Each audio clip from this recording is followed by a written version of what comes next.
ये कहानी है दिल्ली में रहने वाला उदय की। 25 साल के उदय उनके माता पिता और उनके छोटे भाई के साथ दिल्ली में रहता था। आज वो ज़्यादा खुश था क्योंकि आज उनको बैंक में जॉब मिली है। आज तो पार्टी बनती है। घर आके वो सबका मुंह मीठा कराया। सब खुश थे और सबने मिलके प्लान बनाया कि अगले दिन सुबह वो सब घूमने जाएंगे उनकी एक हवेली में जो कि कुछ साल पहले उन लोगों ने खरीदी थी।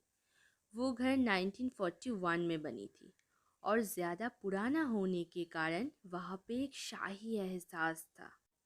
यहाँ से ज़्यादा दूर होने के कारण लगभग 2 दिन तो लग जाएंगे वहाँ पहुँचने में। उदय बहुत एक्साइटेड था और साथ ही साथ उनके भाई भी, क्योंकि जब उनके पापा और मम्मी घर खरीदने गया था तब सिर्फ वो दोनों ही गए थे, वो नहीं गए। और खुशी दुगना हो गई जब उदय को पता चला कि उनका पोस्टिंग भी वहीं पर है, तो उनको कोई होटल या फिर कोई घर किराए पर नहीं लेने पड़ेंगे, क्योंकि अपना घर है तो वहाँ पर वो रह लेंगे। ऐसे ही सबके बीच बातचीत चलती रही। शाम के बाद उदय उनके फ्रेंड के साथ पार्टी में चले गए। वह हवेली के नाम सुनते ही उदय के एक फ्रेंड एक्साइटेड होके कहा कि वो भी जाएंगे उदय के साथ हवेली में। अगले दिन सुबह सब लोग टैक्सी लेके हवेली के लिए निकल पड़े। टैक्सी के बाद उनको ट्रेन पकड़कर जाना होगा। 2 दिन लग गए वह जाने में। जब वो हवेली के सामने पहुंचे तब हवेली की सौंदर्यता देख के उदय, उसके भाई और उसके फ्रेंड की आंखें खुली रह गई। Wow, it's a nice place, Uday ने कहा। हाँ यार, राहुल जो कि उदय के फ्रेंड है उन्होंने कहा। उदय के पापा पहले ही उस घर की केयरटेकर चेनू काका को बोल रखी थी कि वो आएंगे। काका हमें देखते ही घर से निकल के हमारा सारा सामान घर के अंदर ले गए। सब ठीक था, पर अचानक जब वो लोग घर के अंदर गए तो उदय ने कुछ ठीक नहीं फील किया। उनका शरीर कुछ भारी भारी सा हो गया। उदय को लगा कि शायद थकान की वजह से ऐसी हो रहा है। कुछ वक्त वो रेस्ट करेंगे तो सब ठीक हो जाएगा। इसलिए वो आज रात वहाँ पे आसपास कहीं घूमने नहीं गए। डिनर करने के बाद उदय और राहुल ने हवेली के दूसरी मंजिल के एक कमरे में एक साथ सो गए। लगभग रात 3:30 बजे अचानक ही उदय को एक आवाज़ से नींद टूट गई। दक्षिण की खिड़की खुली थी, वहाँ से हवा आ रहा था। उदय ने याद की कि जब से वो इस घर पे आए थे उन्होंने खिड़की नहीं खुली, इसलिए हवेली के दक्षिण में वो घना जंगल है वो नहीं जानता था। शायद उनके सोने के बाद उनके केयरटेकर ने खुली होगी। उदय ऐसे ही कुछ सोचा, बट उदय को ख्याल ही नहीं आया कि जब वो सो गए तब घर तो अंदर से लॉक था, तो केयरटेकर जेनू काका कैसे आएंगे घर के अंदर। गला बहुत सूख रहा है, उदय ने कहा। वो पानी पीते पीते उस जंगल की ओर देख रहा था। जंगल देख के ऐसा लग रहा था कि वहाँ कभी सुबह नहीं होगी, मानो जैसे रात वहाँ पे थम गया है।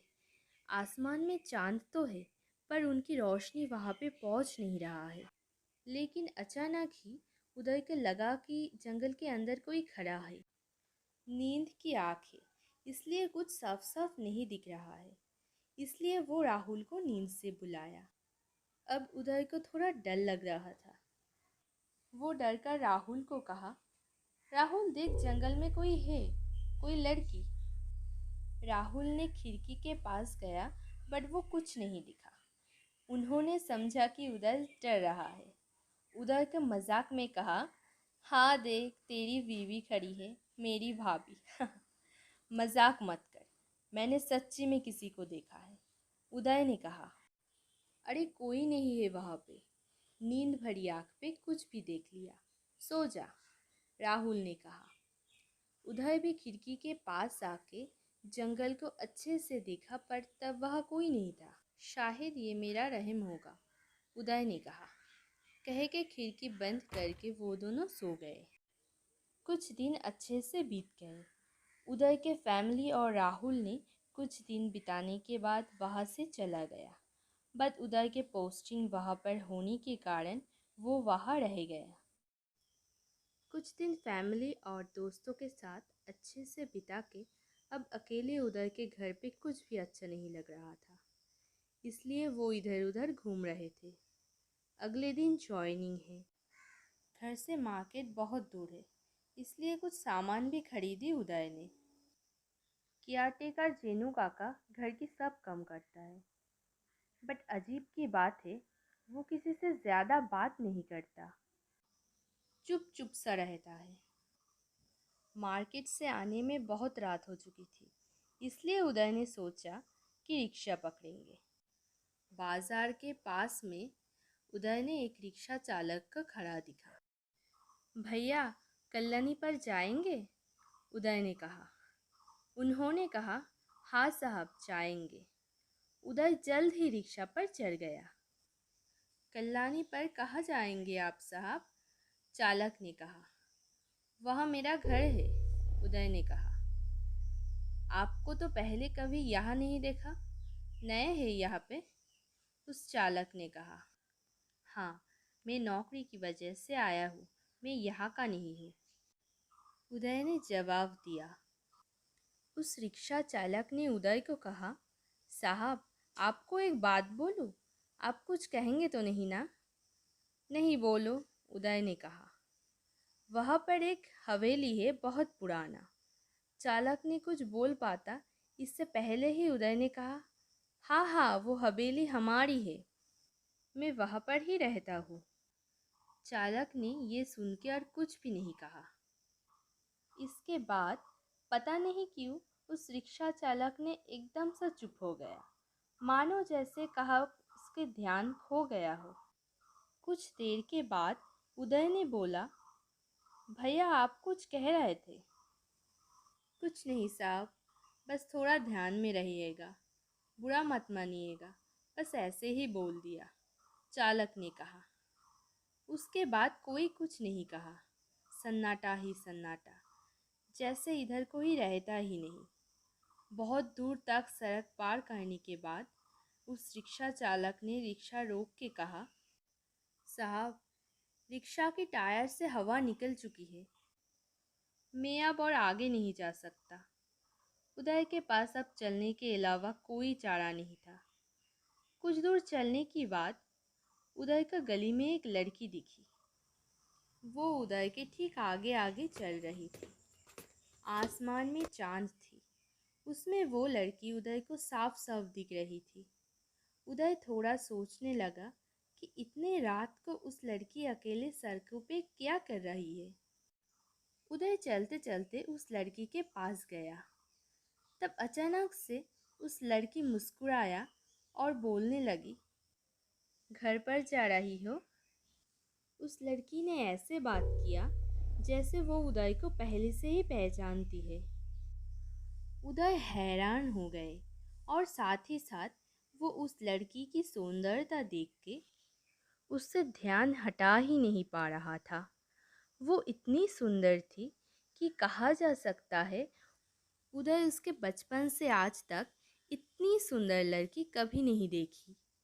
उसका हंसी देख के उदय को अच्छा लगने लगा।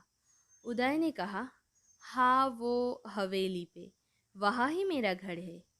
वो लड़की चलने लगा। उदय उसके पीछे पीछे चलने लगा। उसे बस बात करनी थी उस लड़की से। वो कहा, आप कहाँ रहते हैं? उस लड़की ने कहा, उस हवेली के पास में ही। उदय ने मुस्कुरा कर कहा, अच्छा ही हुआ, मुझे अकेला नहीं जाना पड़ेगा, नहीं तो अकेला जाने से तो डर लगता ही है ना। ऐसे ही दोनों में बातचीत होते होते हवेली आ गई। उदय ने कहा, आप अकेली जा सकती है?